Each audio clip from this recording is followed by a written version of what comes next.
आता एक धक्कादायक बातमी वसईतून। वसईतले टँकर माफिया लोकांच्या जीवाशी खेळ करतायत। पाहूया झी24 तासच्या कॅमेऱ्यात कैद झालेला हा सगळा धक्कादायक प्रकार।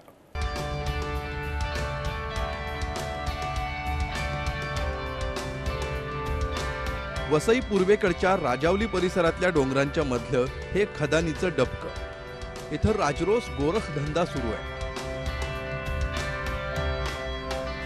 हा गोरखधंदा आहे तुमच्या आमच्यासारख्या सामान्य लोकांच्या जीवाशी खेळण्याचा। या डबक्यात मोटर लावून पाणी काढलं जात आहे आणि ते टँकर मध्ये भरलं जात आहे। याच पाण्यात कुत्रे गाई म्हशी आंघोळ करतात, कदाचित सांडपाणीही मिसळतात। आता हेच सगळं पाणी भरून टँकर रवाना होतोय।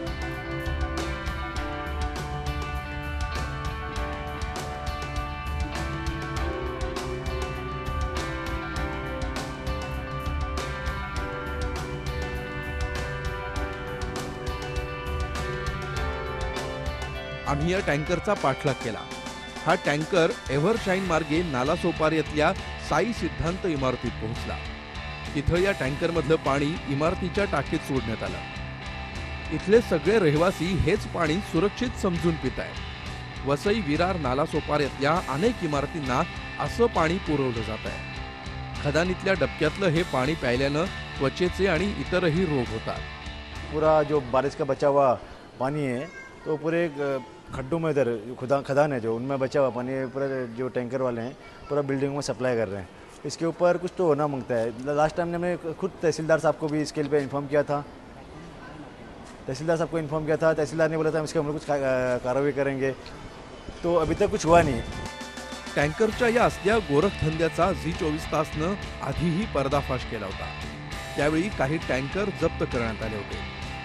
आपण माझ्या मागे पाहू शकतात की कशा प्रकारे टँकरचं पाणी भरलं जातंय।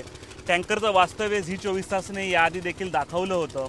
या डबक्यातलं पाणी मोटारच्या साहाय्याने टँकरमध्ये भरलं जातं आणि तेच पाणी वसई विरार परिसरातील नालासोपारा परिसर असेल या परिसरातील इमारतींना 2 ते 2,500, 3,000, 4,000 विकलं जातं। लोकांच्या जीवाशी खेळण्याचं काम हे टँकर माफिया करत आहे आणि प्रशासन मात्र याच्याकडे कुठल्याही प्रकारे गांभीर्याने पाहत नाही। लोक डोळे मिटून हे पाणी स्वच्छ असल्यासारखं पितात, परंतु आरोग्याशी खेळण्याचा अधिकार या प्रशासनाला किंवा या टँकर माफियांना आहे का, हा सवाल पुन्हा एकदा उपस्थित झालेला आहे।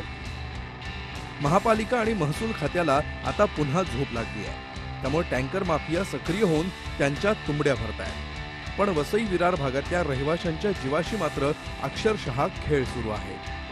Praveen Nalawade, Zee media, Vasai.